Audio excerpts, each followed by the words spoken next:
La planète a une mémoire, et en extrayant certaines statistiques, on peut tenter de comprendre l'influence du réchauffement climatique.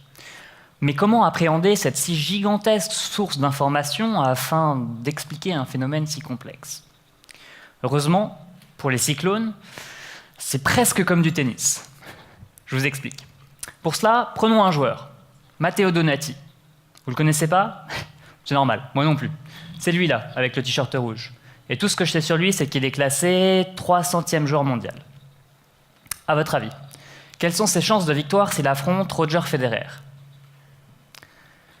Soyons clairs, faible. Mais pas nul pour autant.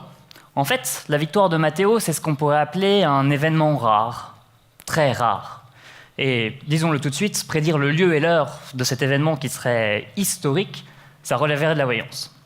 En revanche, ce que les mathématiques peuvent faire pour vous, c'est de quantifier la fréquence de cet événement.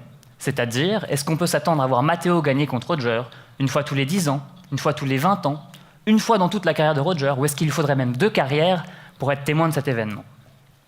Bon, je dois vous avouer, en tant que grand fan de Roger, être témoin de sa défaite face à Matteo serait pour moi émotionnellement intense. Mais bon, ça pourrait être pire. Il pourrait perdre contre Jonas Merckx. C'est le petit jeune là-haut avec le sourire sympathique. Lui, il n'est pas classé 300e, mais 500e joueur mondial. Heureusement, plus l'événement serait pour moi intense, donc plus le joueur serait mal classé, plus ses chances de victoire diminuent. Et puis bon, Roger ne jouera peut-être jamais contre aucun de ces deux joueurs. Mais est-il pour autant possible de trouver la fréquence associée? En d'autres termes, est-il possible de trouver le lien entre intensité et fréquence, représentée ici par la courbe bleue? C'est cette question qu'une branche des statistiques qu'on appelle la théorie des valeurs extrêmes cherche à résoudre. Et ce qu'elle nous apprend, c'est que plus l'intensité augmente, donc plus le joueur serait mal classé, mieux on connaît ce lien entre intensité et fréquence. Bon, pour le tennis, on sait faire. Moi, dans ma thèse, je cherche ce lien pour les cyclones de très forte intensité.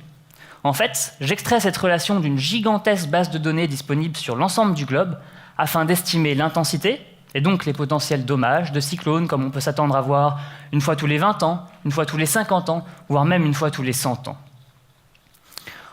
Ma recherche vise donc à trouver les lois statistiques nécessaires afin, à terme, de mieux comprendre l'impact du réchauffement climatique et donc d'en limiter l'influence sur notre environnement. Voilà.